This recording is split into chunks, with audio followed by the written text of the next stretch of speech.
Hey there, this is a continuation of the last video I did about answering your questions. So if you haven't seen that video, feel free to watch that one after this one. You can watch them in either order. I'm just answering questions. I'll leave a link down below and at the end of the video. So we'll get back into answering your questions here. Do you think it's worth buying a tray seeder? Well, it depends on your system and how much seeding you do. And I am a big fan of efficiency and cutting down on labor. So if it makes sense for you, absolutely. For me, I'm doing soil blocks now, so it's kind of irrelevant. But if you're doing tons of trays in terms of paper pot or wind strips or cell trays, and you have the sort of same size or same style you're doing a lot of every week, I mean, do the calculation. It might make sense labor-wise. And if anything, just, gets you to get through the process a little bit faster. So it's going to vary a lot depending on how much you plant. If you're only planting a couple trays a week, then probably not worth it. What pest issues do you usually have with summer lettuce? I talked in my last video about pest problems. I don't really have pest issues with lettuce in the summertime. Mainly it's because I ventilate them well and mostly irrigate with drip, and I just mist in overhead a little bit to cool them down. So I did a video about my whole strategy with pest management. I'll leave that down below, and other videos that are related to the questions we're talking about here. What is something you're bad at growing, like you just fully can't figure it out yet? So most of the things that I've struggled with, I've kind of figured out that I've wanted to figure out. There's some crops that just don't make sense in for my small market garden. One thing is celery. I guess that is something I haven't been successful with. I'd like to figure that out in the future. Every year I kind of add one or two crops that I'm trying to work on. This year it's carrots and beets. I was really not that successful with carrots in the past, and so now they're doing really well. And same with beets. Like with beets, for example, I was never getting good germination when direct seeding them, so now I'm transplanting them, and I've heard a lot more people have been doing that recently, and that's just things I've been working on. But I would probably say celery. That would be something I'd like to try maybe next year. I haven't gotten good at it. Where do I start? I got big ideas with small budgets. Where to begin? The best thing is you got to just start growing food. Any way you can. See if you like it. Get some practice in and see what works in your area, in your system. See what people want to buy.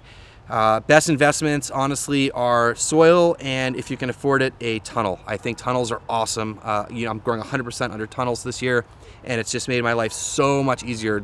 It makes farming and growing food so much easier. So definitely go check out Farmers Friends tunnels. I'll leave a link down below. This video is not sponsored by them, but I just absolutely love my Farmers Friend tunnels, and I would just start growing any way you can. Just see if you like it, because you got to tend to the plants all the time. You try to learn your systems, when your frost dates are, pest pressure, what grows well in your system, all that kind of stuff. Just get started. And anytime you can, just reinvest money and buy more tools and that kind of stuff. How do you determine if you're overcrowding your beds? That is a really tough thing to answer, because it's going to depend a lot about what you're growing. But if you keep, let's say you're one crop, let's say you're direct seeding something, and let's say you're direct seeding 7 rows, and maybe you can cut down to 5 rows and keep track of your yields, and maybe they don't go down. Or maybe you start increasing your rows and keeping track of your yields, and then you'll notice a point where it doesn't go up anymore, or maybe starts going down, and then you're overseeding. And that way you can save on seed by cutting back a little bit on it. The best thing to do is just grow stuff at different densities and keep notes, and it'll be different for every crop and for every situation. And you'll be able to look at the plant too. Like, make sure you give things enough room. I think there's been, a pattern in market gardening where everyone wanted to cram as much in a bed as possible, just to try to, especially with urban farming. And so, make sure things have enough space. I am working a lot more with interplanting this year, so I will keep you guys posted on that, but it's been a lot of fun and trying to get as much out of each bed as possible. But again, keeping notes about yields, if that's what's important to you, and then you'll kind of know what's overcrowding and what isn't. What made you change careers from brewing to farming? This is kind of a complicated discussion, but generally I just, like a lot of jobs like this, like brewing or farming, they're kind of lifestyle jobs, right? If you enjoy being on your farm, being outside, that's one of the reasons why you want to be a farmer. I've always enjoyed beer and brewing, and it's something I did for about 5 years, and I just kind of got tired of the culture. Craft beer has changed a lot in the last 10, 15 years, if you guys are into that sort of thing. And, it's a very low-paying job, and you have to work really hard, and I wasn't interested in, like, hanging around afterwards at the bar and stuff like that. I have a family and kids, and I would just come home. And I also worked for a lot of smaller companies where, sometimes it can be really challenging, and I don't know. It was just time for me to get out. I wanted to make a change in it. But there's a lot of things I took away from brewing, which is awesome. A lot of things about efficiency, production, SOPs, production planning, all that kind of stuff. So there's a lot of great stuff I've learned from brewing, but yeah, it was just something I needed to move on from. What are the different greens in your tunnel? I know Salanova, but there's a neon green bed. Yeah, I'm not sure. I don't know if there's a video or something or Instagram post, but I had some squash growing in there. Maybe that's what it is. But otherwise, all the greens I'm growing is that Foundation Salanova mix and some other baby brassicas I'm starting to work on. But otherwise, there's carrots and cucumbers and peppers. So I'm not sure. Does a straw have one hole or two holes? I'd say one hole. All right, so what are my favorite amendments? So I did a video about this, the amendment mix that I'm using this year. I've tried a bunch in the past, and I'll leave a link down below for that video. But I do add compost to every bed flip, and then there's an amendment mix that I made up, and that is a mixture of alfalfa meal, fish meal, kelp, biochar, and humic acid, and feather meal. I think those are the things. So again, in that video, I explain what I'm doing and I share the recipe, which I got from Spencer Rudolph at Sage Hill Ranch Garden. So that's what I've been using. I use compost in every bed flip and then that amendment mix. And so far, it's been good so far, this year. Have you seen an increase in slug population from the wood chip paths? I have not. I don't have that problem, so I don't have anything to advise you on with that. Do you get any beetle pressure or other insect pressure on your lettuce? No, I talked about this, I think in the last video, but I don't really have a lot of insect pressure on the lettuce. In the summer, I've seen in the wintertime, I've seen some aphids, but watering less and ventilating more has been helpful. Question about strawberries here. I've never grown strawberries commercially. I really don't have any advice for you there. What is the most difficult vegetable or fruit to grow? For me, I mentioned before that celery has been a hard one for me. I haven't cracked that one yet, but I think that'll be on my my list for next year. Mostly, I'm growing kind of simple stuff. So I think some of the hardest crops are the ones you only get like one shot at a year. Like tomatoes, you generally get one shot a year, and often you're changing up varieties and stuff. So those kind of crops are a little bit harder, but the crops you're planting every week or every month are a lot easier to get good at because you get a lot of repetitions. When are the No-Till growers hats coming to the website? Oh man, I don't know. It's funny, you guys ask me this all the time, and I am on the video content creation side of it, and so you got to get on Jesse and Jackson for that. I ask them all the time because you guys ask me. So I'll let you know when they're available. The Patreon members will get first crack at the hats whenever they do come out. So go check out patreon.com/no-till growers if you're interested in supporting our work and first access to hats. And I would love another round. I wear mine like all the time. I have 2 different colors. Hopefully there'll be, I don't know. I don't know when they're coming out. Hopefully soon. All right, tips on building your online presence with short form content like Instagram and TikTok. Oh man, I love content creation and filmmaking. And I recommend that you guys really start thinking about some of that stuff to tell your stories and help with your marketing. Now, there's so much going on right now that it's hard to focus on one thing because there's just so much going on. So TikTok, I have not touched TikTok. There's a lot of potential there. I just don't have any experience with it, so I can't really give you any advice. I can talk about Instagram a little bit. I did, if you don't know, focus mainly on Instagram before YouTube, and I posted every day for a year to try to build my account. And so I know a little bit about Instagram, and it's changed a little bit with stories and reels and stuff like that.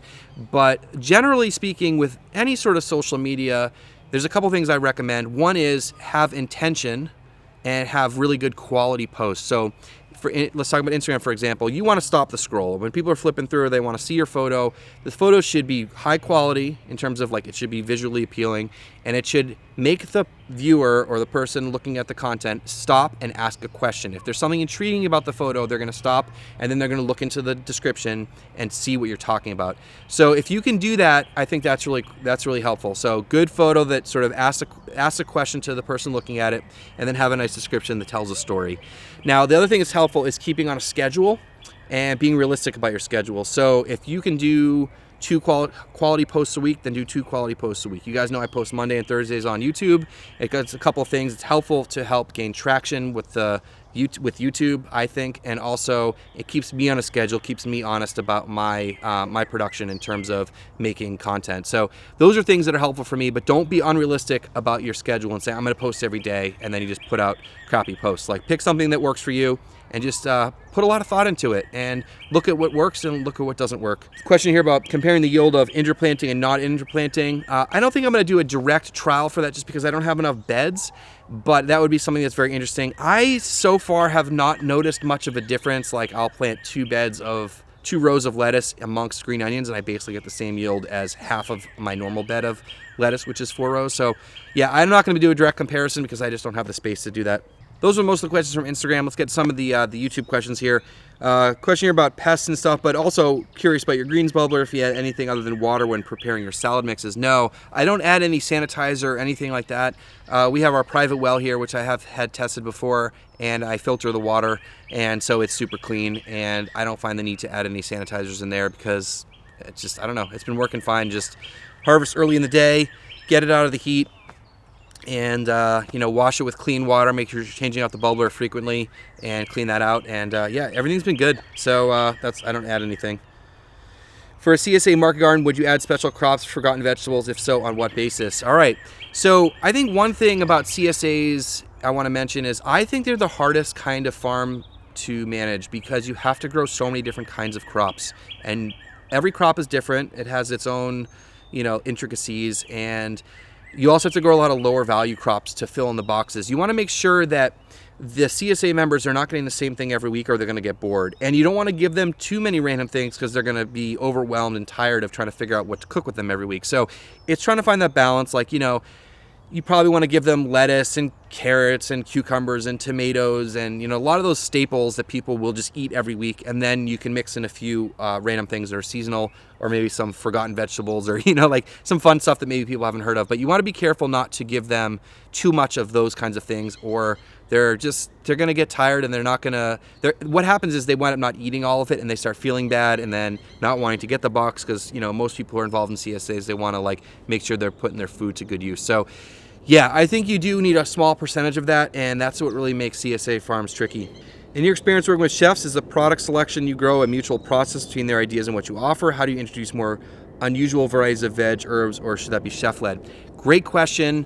I think it varies a lot, but one thing for me this year is it really hasn't gone the way I wanted it to. I was really hoping to, go to the chefs that I was working with and some new ones and be like, hey, what would you like me to grow for you?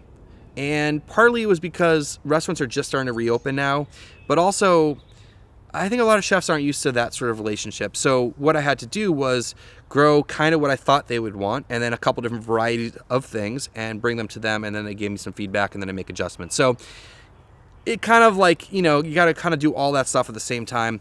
Now, once you start working with a chef for a while, you can get in a rhythm with them, and then they might say, hey, I'm looking to, can you grow this? I'm looking for this dish this summer. Or those kind of conversations just kind of happen organically, and you can have that discussion. Now, you just want to be careful that you don't start planting out a bunch of stuff for one chef, because what happens is if the chef decides not to do that plate, or they quit, or the restaurant closes or something, and then you're stuck with a whole bunch of stuff in the field. So I think in some situations it's great when you can do that, because when a chef says, hey, I want this thing, and then you produce it for them, that can really build that relationship. So it's one of those things that's really discussion, and if you want to try something, let people know it's coming, bring them samples, and maybe they can work it in. But it's kind of a discussion thing, and you also have to remember that whatever you're growing, you need to make money on and make it worth your while. So, and the chefs know that, and they understand that. So if you say, hey, I can't grow that because I can't make any money on it, or I need to charge this much, that's part of the discussion as well. What else can you grow using your trellis system besides tomatoes and cucumbers? I just did a video about trellising in my tunnels. And so the normal system that I do with the bamboo and the twine, it's pretty much cucumbers and indeterminate tomatoes. The Florida weave that I do on the sides, I've used for peppers, eggplants, and determinate tomatoes. They work really well. You can also get that Horta netting, I think is what it's called, and then you can put that up on the normal trellis system, and you can grow peas and stuff like that up there too. So lots of different options. Again, it's whatever works for you guys, and that sort of stuff.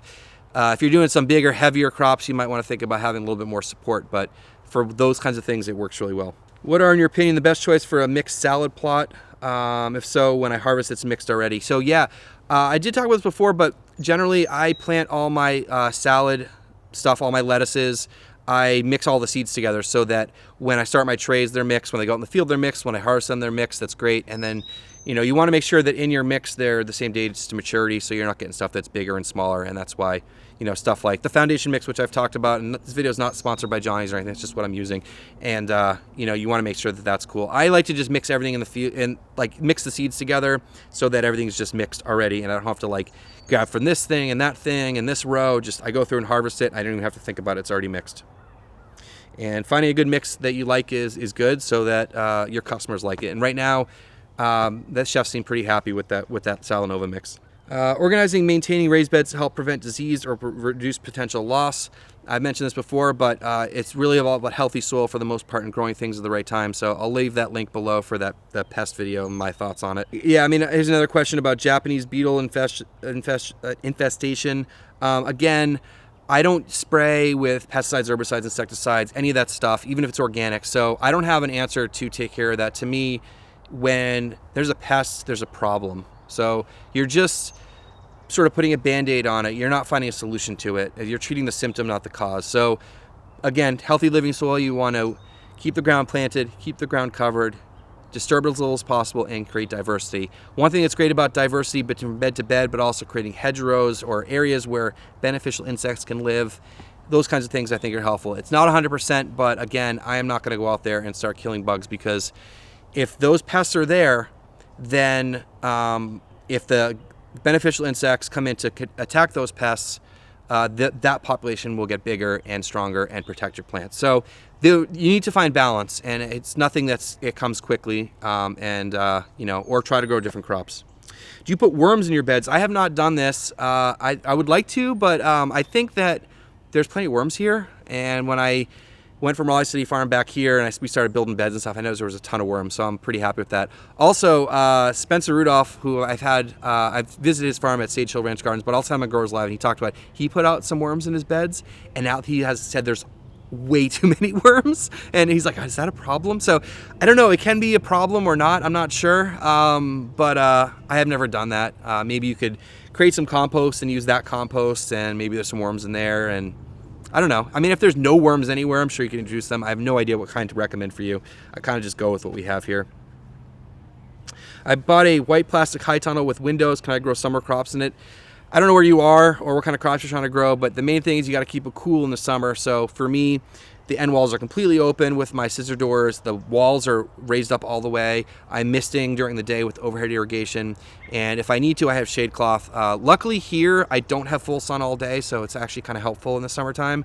So yeah, you can grow in the summer. You just have to, be strategic about it and then plant crops that do well in there. But make sure you have a lot of ventilation no matter where you are. You really want to make sure that you're letting the heat out, because it'll heat up super fast. And if it's a small tunnel, it heats up so much faster.